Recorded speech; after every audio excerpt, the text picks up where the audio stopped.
Hello, everyone. I'm your host, Andrea Giraldo. Welcome to Meetings of the Minds, brought to you by the New York City Hispanic Chamber of Commerce in partnership with BronxNet. This show was created in direct response to the COVID-19 pandemic as a way to highlight the work of our members and partners, as well as to understand the resources they have to help our community in those difficult times. Our first guests are co-founder at Avance Global Advisor and the president and CEO of R&R Technology Solutions, and a member of the executive team at Avance Advisory. They join us to discuss how they are driving enterprise-wide transformations and empowering efforts to scale companies across various industries and reaching their shared mission of bridging the gap between high-level strategy and technical execution. Please welcome to the show Dr. Rodolfo Machuca and Juan Brea. Thank you. Thank you. So, Dr. Rodolfo Machuca and Juan Brea, welcome to the show. It's a pleasure to have you. Dr. Machuca, can you tell us a bit about your history with the profession of cybersecurity? Sure. First of all, thank you for having us here. It's a pleasure to meet you and to have this opportunity to speak about what we do. I've been in cybersecurity now for about 30 years. Well, technology for about 30 years. And in that, cybersecurity bled in about a good 20 years ago when it became prevalent that it was one of the things that would be one of the most sought after things in technology, understanding it and enabling cybersecurity practices in these organizations. I grew up always having an affinity to technology, and I mean, it was just a natural progression from what I wanted to do to lead into cybersecurity best practices, solutions, policies and procedures of that, and things of that sort. Excellent. And Juan, please, can you tell us a little bit about your background as well? Sure, absolutely. My name is Juan Brea. I started my career in the military. I spent a couple of years active Army. I was a combat medic, and got out and got into NYU, pre-med, wanted to be a doctor. And I landed a job at a Fortune 50 company on Wall Street, and I couldn't take the labs, the science and physics labs, and so I switched to psychology and economics, and ended up running a large part of the company. I became an officer, and from there I left to run a $200 million consulting firm as COO, and I've been a COO of different type of companies, boutiques, mid-size, and a lot of startups. So I decided to get my MBA in finance and entrepreneurship and just build businesses. So I've been working with entrepreneurs for the last, I want to say, over 20 years. Yeah, excellent. Yeah, I love it. And what kind of services do you offer from Avance Global? We set up Avance to offer strategic advice, right? Either growth. A lot of times people come to me because I do a lot of turnaround management. So they'll come to the team and they either want to grow the business. We mostly focus on about 3 to 50 million in revenue. Sometimes we do a little less. Sometimes I get calls from billion-dollar companies. But for the most part, we try to stay in that range. Why? Because we can help impact the most. It's when you get to 3 million in revenue, you have a pretty solid company, and it's much easier to leapfrog to like 6 to 8 million, right? You just need to know a few levers to pull. So we're very good at helping those companies jump. When you're at about 10, 15 million in revenue, it's easy to get to 20, 25, right? You just have to do a little things. So we try to hover in that range. I love helping people realize their dreams. The team loves that. We have great discussion. Sometimes it's technology, right? The tech stack, right? A lot of times, and I don't want to steal Rudy's thunder because he's going to talk a little bit more on the tech side later. So sometimes the tech stack, sometimes it's the people, the talent. What kind of talent do you have? Is the talent aligned, right, with what you're trying to achieve? If it's not, then how do we tweak? I'm not saying lay off. I'm saying how do we move the talent around to get them in the right places so that your business can leapfrog? Right. So there are a lot of times there's 5 or 6 different things you can do, and you see enormous improvement. Excellent, excellent. But I'm curious to hear about how this partnership, relationship came about. So it's an amazing story. we have mutual friends, and so I was working with a mutual friend, and she says to me, you know, I'd really love for you to meet this one person, Juan Brea. You guys are so much alike that I think you would hit it off, and you know, who knows what's going to come of that. So I said, sure, not a problem. So she invited us to lunch, and you know, we're having lunch and we're talking, and then all of a sudden we realize not only are our families from the same region in the Dominican Republic, which probably makes us cousins. That's what we say all the time. Small But- world, small Primo. world. from the DR to New York. From the DR to New York, but also we've worked with the same people that he worked with at previous companies I worked with, you know, 20 years after he did. So it was just this, I don't know, it was just like this thing that just happened. And then Kismet. It was kismet, basically. And we, you know, we started having conversations about technology, about his operations and how we could do these things together. And then, you know, I have a very, very big passion for paying things forward. I like to help and I want to give back. And I realized that, you know, and again, I'm going to put him on the spot, but as my mentor, he has that same passion. So it was just, it was perfect. It was a perfect unity for business and friendship. Very nice, very nice. And how do you marry those services from finance, technology? That's you. No, because I learned this from him. You never start with technology. Yes. And then It's never the tech. And when I first said that to him, Rudy looks at me. He's like, What are you talking about? It's always What do you mean? technology. It's always tech. The world starts with tech. Who knew, right? Because you have to look at the processes and the systems and what the outcomes are. So that's why I always start with, okay, what are you trying to achieve? And I don't care if you're a startup or if you're a $100 million business.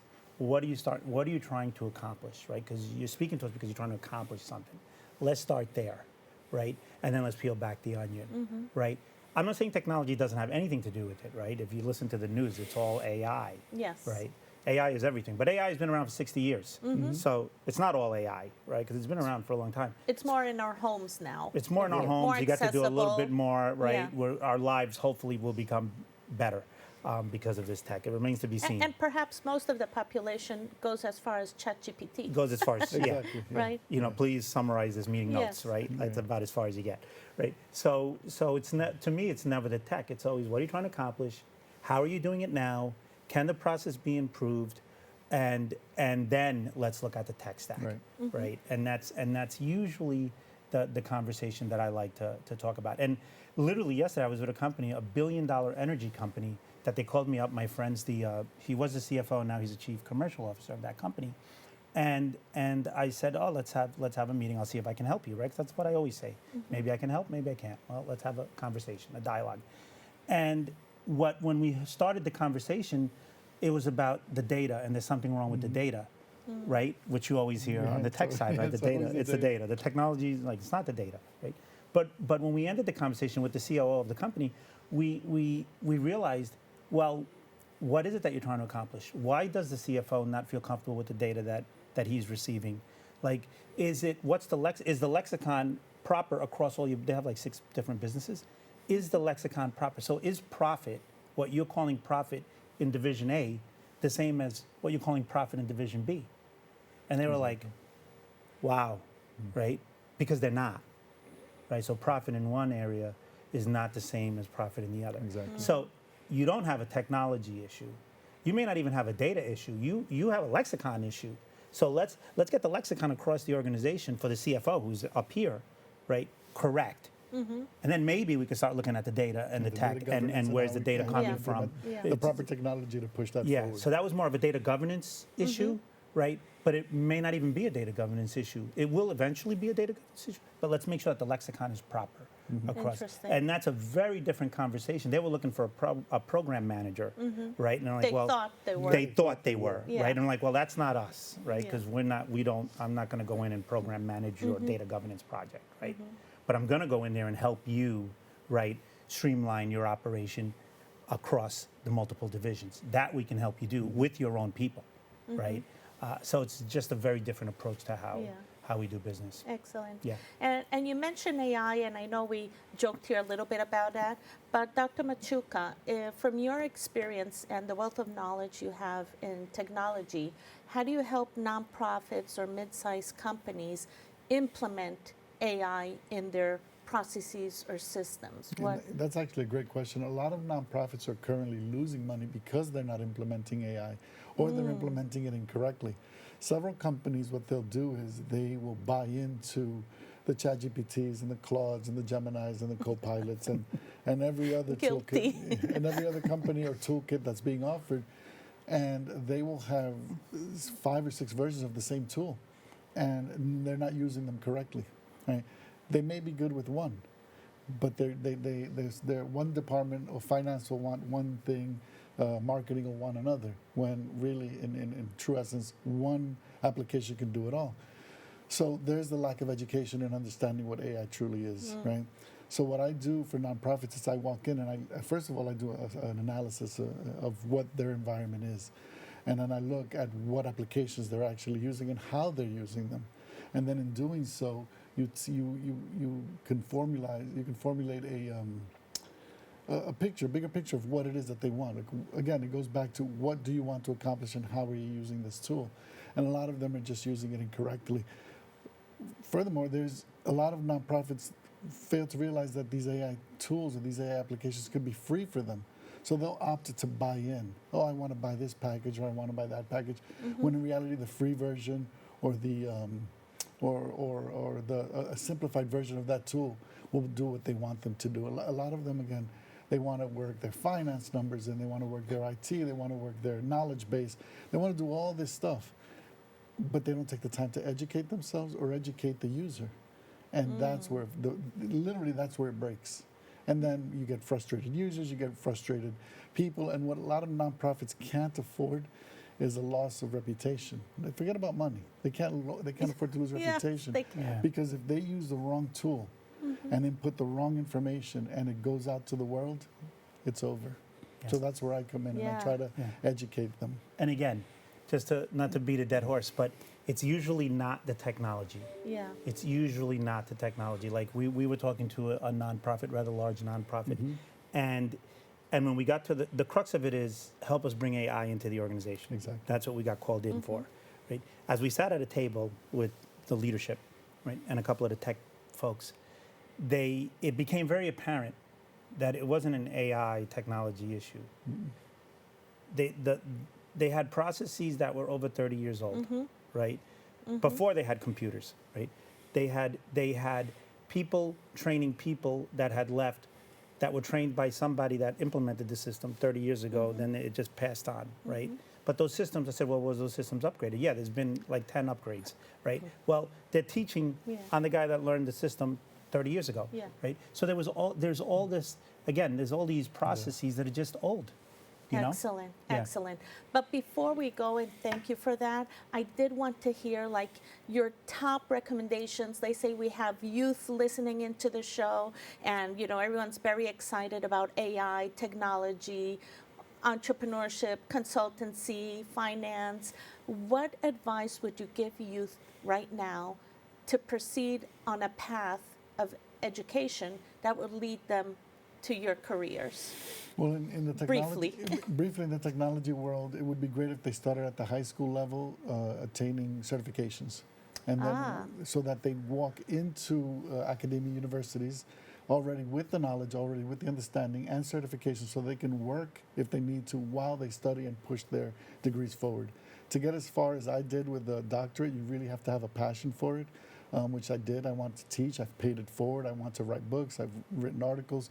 And this is all because of my initial love of wanting to figure out technology and how things work. But my advice for the next generation, while you're in high school, get certified, go into college, get that degree because it does matter. It will open doors for you, and the certifications will get you paid. Excellent. And Juan? Passion. I just think whatever it is that you do or want to do, have a passion around it. Do it because you want to do it, and everything else follows. Excellent, excellent. So passion and certifications at an early age. You don't have to wait for college, people. You hear that? You can start getting certified today. So once again, for more on Juan Brea and Dr. Rodolfo Machuca, please, to learn what they're doing, please visit their websites at rrtechnologysolutions.com and Global Avance globalavance.com. So globalavance.com. You can also connect with their organizations on LinkedIn at Avance Global Advisors and R&R Tech. So don't go anywhere. We'll be right back with more on Meetings on the Minds.